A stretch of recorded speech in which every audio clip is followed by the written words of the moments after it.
From the moment of his birth, he wasn't a prince. He was the future. His cries echoing through the stone halls were not those of a child, but of destiny. As the first light touched his face, advisors and ministers flooded his nursery, not to greet a babe, but to inspect the goods of the empire's next ruler. At the age when most boys learn their numbers, he was learning the value of lives lost and won in battles over kingdoms. When other children learned their letters, he was memorizing the names of influential lords, knowing that one day he might call on their support. But despite the grand pronouncements, despite the celebrations that shook the city, there was a heavy truth no one dared utter. He didn't want any of this. His father, the Emperor Marcus Aurelius, was a man forged in the fires of war and tempered by years of ruling. He was a legend in his own right, feared and respected throughout the known world. But his strength had always been his weakness. For while he could command legions onto the field of battle, he couldn't shield his son from the consequences of war. It started subtly. As the young prince sat at his father's feet, he heard tales of valor and victory, of fallen foes and ransacked cities. But these stories weren't adventures, they were lessons. Lessons on who to fear, who to ally with, and how to best exploit an enemy's weaknesses. By the time he was 10, he knew the cost of every victory, the blood-soaked fields where heroes fell, the families torn apart by the whims of fortune, and he hated it all. Yet despite the horror, there were times when the thrill of it, the rush of adrenaline, tempted him. He, too, wanted to lead armies, to feel the ground tremble beneath their might. But then he'd look at the faces of his knights, see the fierce loyalty and unwavering trust in their eyes, and he'd know he couldn't shatter that with the ambitions of a spoiled child.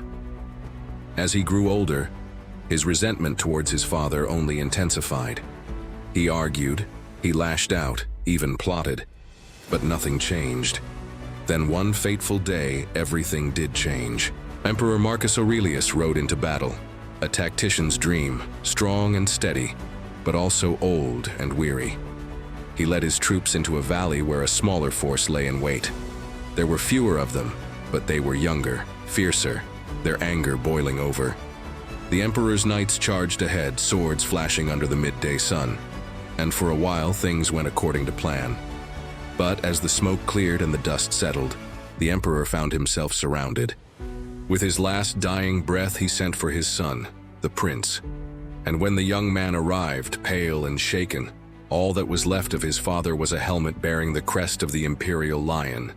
And now the entire empire looked to him, not as a boy, but as a man. They crowned him Augustus I. In the beginning he resisted, hiding away in his chambers, refusing food, drink, and counsel. But the empire wouldn't wait. His ministers and advisors grew impatient. The nobles began whispering of usurpers and pretenders, and soon, word reached the neighboring kings of a new ruler, young and vengeful. One by one, they made their moves, stirring up rebellions and seizing key territories. Augustus had no choice. Whether he wanted to rule or not, someone had to. He had to bury his grief, don the armor of leadership, and take to the field. For the empire's sake, he led his forces with a mixture of cunning and fury. Those who thought to challenge his rule soon learned why the empire had stood the test of time. Though inexperienced, Augustus was not incompetent. He had learned well from his father. Within 2 years, he had crushed every rebellion, proving himself to be a capable leader. But victory had come at a cost. The lands were scorched, the treasuries were drained, and the people, weary of war, looked to their new emperor with suspicion.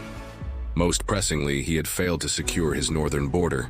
The king of Illyria, a man named Titus Flavius, was ambitious and ruthless. And now, with the empire weakened, he was making moves. Augustus knew he needed to act, but the thought of more bloodshed, more widows and orphans filled him with dread. He sought peace, but Flavius wanted war.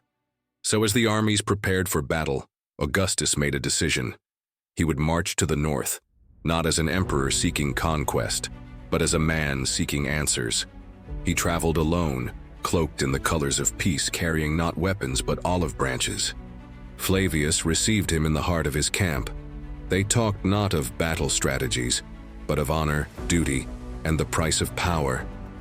When Augustus told Flavius that he didn't want an empire, the king laughed, thinking him a fool. "You cannot choose to walk away from your birthright. You are Augustus. It doesn't matter if you like it or not. You were born to lead," Flavius stated, and then he challenged Augustus to a single combat. If Augustus won, Flavius would retreat and seek peace. But if Flavius won, Augustus would pledge fealty and submit his lands. It was a gamble, but Augustus accepted. That night, under the watchful gaze of the moon, they met in the center of a clearing.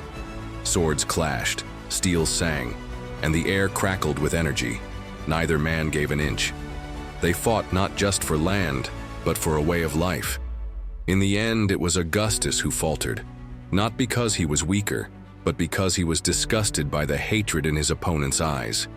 And in that moment of weakness, Flavius disarmed him. Their blades fell from their hands and they stared at each other, sweating and panting. "Why do you resist your fate?"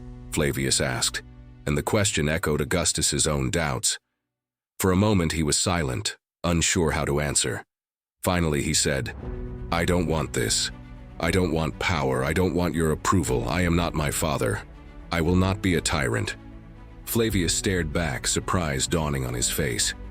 He had expected defiance, perhaps cunning, but not this. Not honesty. "Are you mad? Do you have any idea what you're asking for?" Flavius exclaimed, but Augustus stood firm.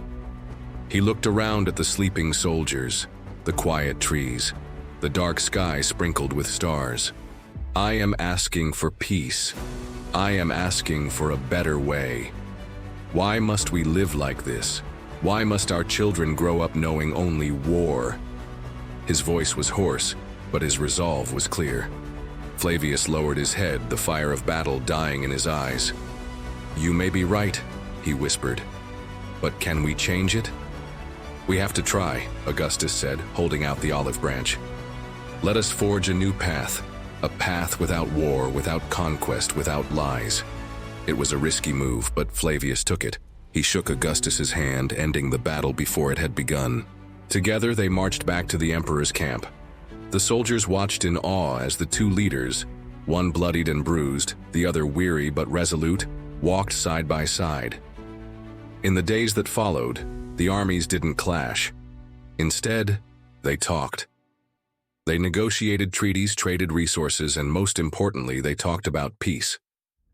When news of the treaty reached the capital, it was met with shock and outrage. Augustus, the young emperor who had inherited a legacy of blood and iron, had chosen peace over war, understanding over conquest. He had proven that one man's ambition was not worth the blood of millions. But as the years passed and peace held, the whispers grew softer, the outrage faded, and Augustus found himself accepted, even admired. He had navigated treacherous waters, stared down ambitious kings, and chosen peace.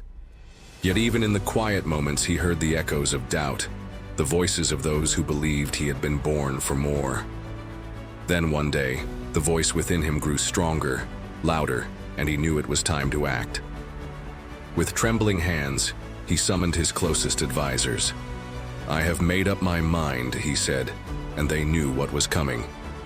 The following day, he addressed his people. From the balcony of his palace, he announced his decision to abdicate the throne. The crowd below gasped, murmuring in confusion and fear. Augustus continued, undeterred by their reaction.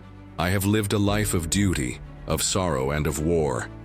It is time for it to end. The empire is strong and it is in good hands. My heir is ready, and I trust him. It is time for me to walk away, to let go of the burden I never asked for." His voice echoed through the ages, a beacon of truth in a world of ambition. He stepped down, leaving behind a legacy not of war and conquest, but of peace and acceptance. The people erupted in cheers, their voices shaking the foundations of the palace. Augustus smiled, tears streaming down his face. He had chosen himself.